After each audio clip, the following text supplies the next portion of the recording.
ask him, and I can get back to you on that. Okay. Regarding the fact checking, I mean, the president clearly said things in these tweets that are not true. Do you not acknowledge that? No, I don't acknowledge that. He said, for instance, that the governor of California is sending out ballots to millions of people, anyone living in the state, no matter who they are, how they got there. That is not true. California is sending out absentee ballots to registered voters, not to anybody. Yeah, That's just not true. So let me address this in detail on the issue of ballots. And I'm going to lay out some of the president's concerns, and in that I will get to the California example. First, I want to note that there is a Pew study done that shows there's plenty of reason to believe that in the mass mail-in system that there is fraud. They estimated that approximately 24 million, 1 out of every 8 voters registered in the U.S. are no longer valid or are significantly inaccurate. So these are people who are on voter registrations that have not been maintained, that have not been kept up. More than 1.8 million have been deceased, they estimated. And then when you look and drill down into some of the examples that we've seen in states, Nevada I read about this last week, and it just really struck me as a perfect example of what the president is concerned about with mail-in ballots and the fraud that can be inherent in that. There were ballots, because Nevada mass mailed them out to voter rolls, that were piling up in apartment complexes, outside of apartment complexes in Las Vegas, sitting around in trash cans. This is how we're protecting ballots. It's extraordinary. Postal workers, one 36-year veteran carrier said she's never seen anything like these influx of absentee ballots. All of the people had moved or died when she set out to deliver on her first delivery route, and this happened just recently. You can go read the articles from last week. She found 65 ballots of people who had moved or died on her second carry, 100. And then as the week progressed, thousands just sitting in crates. I mean, this is extraordinary. This is not how we should be protecting U.S. ballots. In South Carolina, the Democrats sued to force a rush transfer of mail-in voting. And this happened again recently, I think it was last week. And mail-in ballots for South Carolina turned up in Maryland. There's another example of 700 suspicious mail-in ballots in Dallas, and an individual charged with second-degree felony illegal voting, and he's accused of visiting a woman in April to collect her blank absentee ballot, filling it out and forging her signature. I mean, this is extraordinary. And then you go on, there's a New Jersey example of over 3,000 ballots that were seemingly set aside. And going to California, you mentioned, California is one of those states that's notorious for ballot harvesting.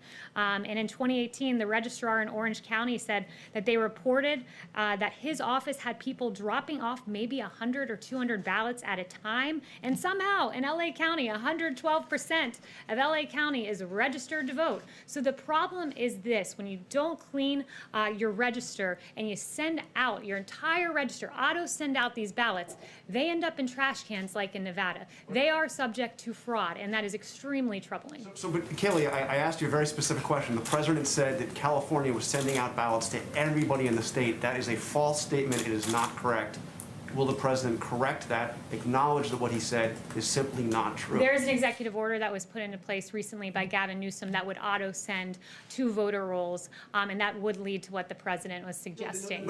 Yes. Excuse me, Kayleigh, to registered voters, it's not to everybody, it's to registered voters. Yeah, to everyone, including dead people on the voter rolls, including to the mysterious 112% in LA County. That's not just everyone. That's everyone plus an extra 12%. And if you're not concerned about that, I'm sorry. I mean, the media is very concerned about the security of our elections, but when it comes to mail-in ballots, all of a sudden, the concern for election security just melts away. But Kayleigh, you yourself have voted by mail. Thank you very much. Brian.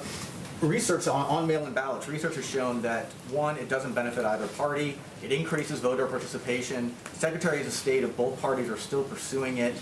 And fraud is not widespread. And so why is the president continuing to tweet about this and to give the impression that there's widespread fraud in the use of mail-in ballots when he himself used a mail-in ballot? The big question is, some are concerned that the president may be laying the groundwork to cast doubt on the election. Is that what he's doing by bringing this up?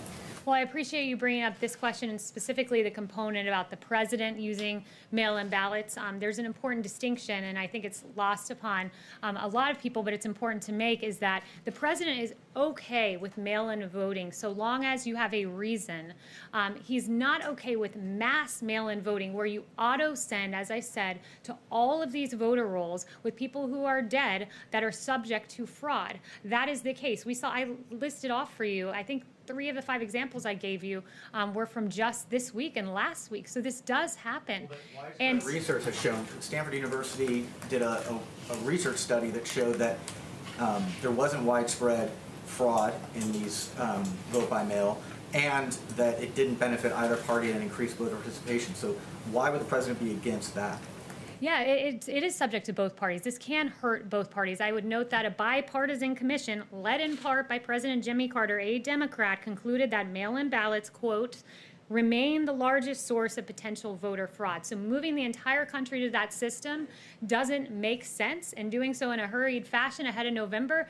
Just go look at the Democrat Iowa caucus and how it worked out when they tried to move to a new system. Trying to And lay then groundwork finally- to cast doubt on the results of the election. Finally, is he laying groundwork to try to cast doubt on the results? No, he's certainly not doing that. And I would finally note there's an additional concern that was very well laid out by the Wall Street Journal editorial board, that in 2016, minorities and first-time voters were more likely to have mail-in ballots thrown out. So that is another troubling concern. In fact, 319,000 of those total votes were rejected. Yes. Thank you. Back in November. Has the president heard from his counterparts regarding the G7 summit? Is it actually going to take place in June at the White House? We do aim for it to take place then. It's gotten positive reception. I inquired about this 2 days ago and was told it's getting very positive reception from world leaders. So we do intend for that to take place here. You have Oh, a I date have in a you. Yeah, perfect. Thank you. You yourself have been able to vote by mail several times. Do you think anyone with health concerns, who has health concerns about going to the polls, should have that same convenience, that right? So what I would note again is the distinction between absentee voting and having a reason, and mass mail-out voting where ballots are sent in a widespread fashion to people who are dead but on voting rolls, and those ballots end up in trash cans. That's a state-by-state consideration. I'll leave it to states to determine what is a valid reason, but there are, if you're an elderly person So who's doing unable this to out get of to... health considerations for a lot of their residents. And if they want to pursue that track, is there anything wrong with that?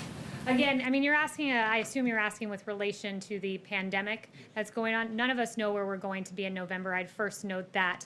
We don't have a crystal ball. But what I would say is that there are real concerns when you don't do in-person voting. And South Carolina is a great example where Democrats literally sued to force rushed mail-in voting. And what happened? You had ballots from South Carolina ending up in Baltimore. That is not a tenable system. And as states start to reopen and we see people out at beaches in Florida and we're not seeing these mass spikes, and we see people safely going to restaurants and social distancing and washing their hands and doing all of the wonderful mitigation techniques put forward by our experts, they're reopening society and they're doing so safely. And I think there's a way to continue our great civic duty of showing up and voting in a way that is safe.